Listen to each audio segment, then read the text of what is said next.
In the wee hours of 14th March 2024, the Kampala City electoral area, returning officer Henry Makabai announced the National Unit Platform candidate, Erias Luyimbazi Nalukoola, winner of the Kawempe North by-election. Luyimbazi Nalukoola garnered 17,764 votes, followed by National Resistance Movement NRM candidate Farida Nambi, who polled 8,593. 2 weeks since the polling day, the question of when Nalukoola will be gazetted and sworn in as the area member of parliament remains unanswered after dead silence from the Electoral Commission and the Speaker of Parliament revealing how she wasn't aware of Nalukoola's victory.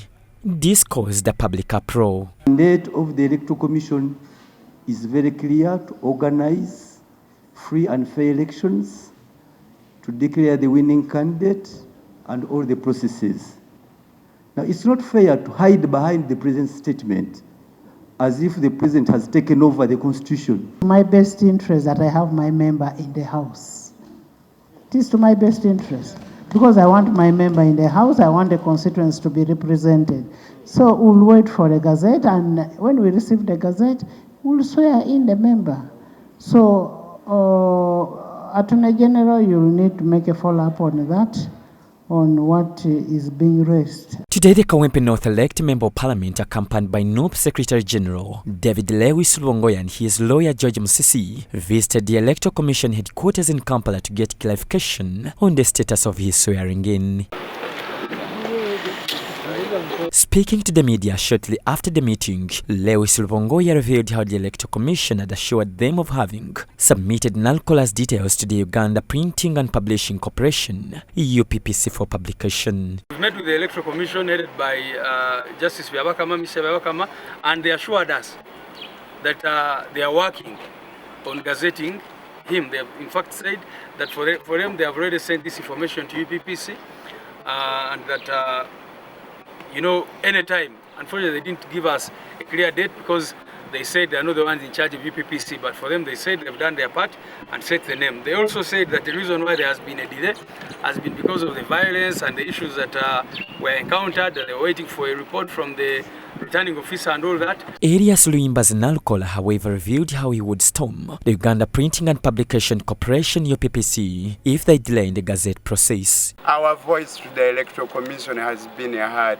They have promised us that the Gazette will be out soon, that they have already sent the document which is intended to be published.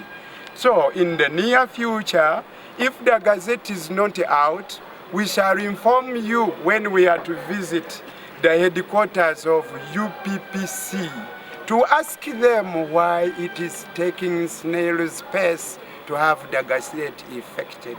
Commenting on the NRM court petitions, Nalukoola revealed how they are not scared at all, since there is lack of enough evidence from the petitioners pinning the NUP to election violence and ballot stuffing as alleged. If the Gazette is not there, should they file any petition, the same will be premature, it will be misconceived, and it will be thrown out of court in the preliminaries. Therefore, they should take the right path.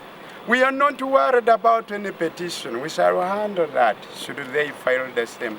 But all we demand is that the Electoral Commission must cause gazettement of the results and have me sworn in as the new Member of Parliament for Kawempe North. Paul Bukenya, the Deputy EC Communication Manager, indicated how the Commission is adhering to its legally mandated framework and has no intentions of causing further delays. We've told them that we are on course and this is being handled by us, and they've left with those assurances.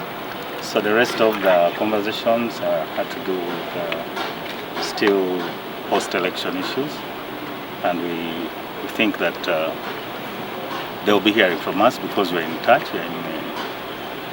There's a very, there's an open line of communication. So there's no need to suspect ill motive from our stakeholders. And that's the assurance we've given this morning. John Baptista Homza, Church of Uganda, Family TV News at 8.